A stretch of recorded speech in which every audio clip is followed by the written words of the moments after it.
வேண்டுமென்றே தொழுகையை விட்டால், தனக்கு தொழுகை கடமை என்று தெரிந்தும் தொழமாட்டேன், எப்போது நேரம் கிடைக்கிறதோ தொழுவேன், ஜும்ஆ போதும், பெருநாள் தொழுகை போதும் என்று யார் வேண்டுமென்றே தொழுகையை விடுகிறார்களோ இவர்கள் அல்லாஹ்வை மறுத்த காஃபிர்கள். ஷேக் இப்னு பாஸ் ரஹிமஹுல்லாஹ் ஃபத்வா கேட்கப்படுகிறது. இப்னு பாஸ் அவர்களே, என்னுடைய மகன் இறந்து விட்டான் விபத்திலே.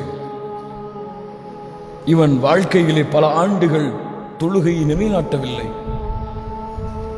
முஸ்லிம்கள் இவனை குளிப்பாட்டுவதற்காக எடுத்துச் செல்கிறார்கள். இவனுடைய ஜனாசாவை குளிப்பாட்டலாமா? தந்தை கேட்கிறார் ஃபத்வா.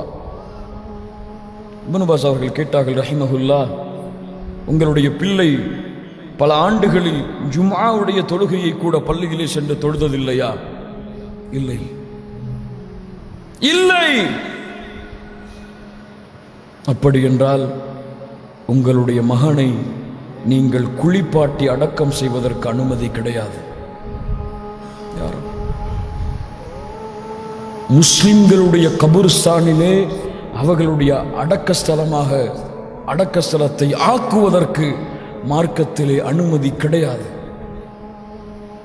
தொழுகை ஈமானை முடிவெடுக்கக்கூடிய செயல்.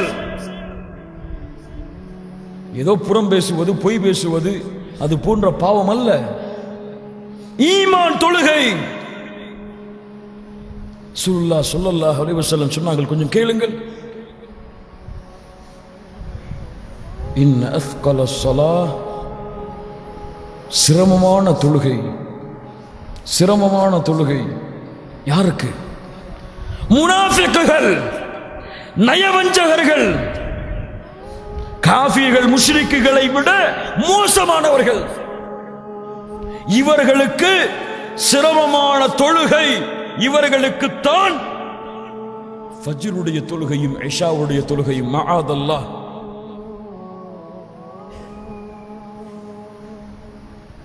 நயவஞ்சகர்கள், முனாஃபிக்குகள், இவர்களுக்கு தான் சிரமமான தொழுகை ஃபஜ்ருடைய தொழுகையும் இஷாவுடைய தொழுகையும். ஜும்ஆவிற்கு பள்ளியிலே செல்லக்கூடிய கூட்டம், மற்ற தொழுகைகளை பள்ளியிலே நிறைவேற்றக்கூடிய கூட்டம் ஃபஜ்ருடைய தொழுகையை அலட்சியம் செய்கிறது. காலை விடியலுக்கு பிறகு வீடுகளிலே தொழுது கொள்ளலாம் என்ற கற்பனையில் மிதக்கிறது.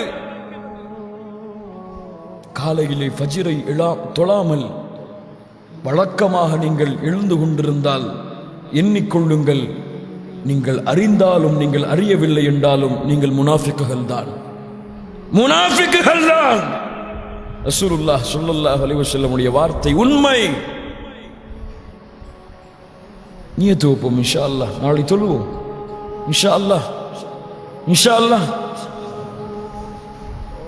யா அல்லாஹ், நாங்கள் முனாஃபிக்குகள் அல்ல. மறந்தியிலே வாழ்கிறோம் யா அல்லாஹ், அலட்சியத்திலே வாழ்கிறோம் யா அல்லாஹ், தெரியாமல் வாழ்கிறோம் யா அல்லாஹ். உதவி தேடி உறங்குங்கள். காலையிலே உங்கள் ஈமான் உங்களை எழுப்பும். அல்லாஹ்வின் அச்சம் உங்களை தட்டும்,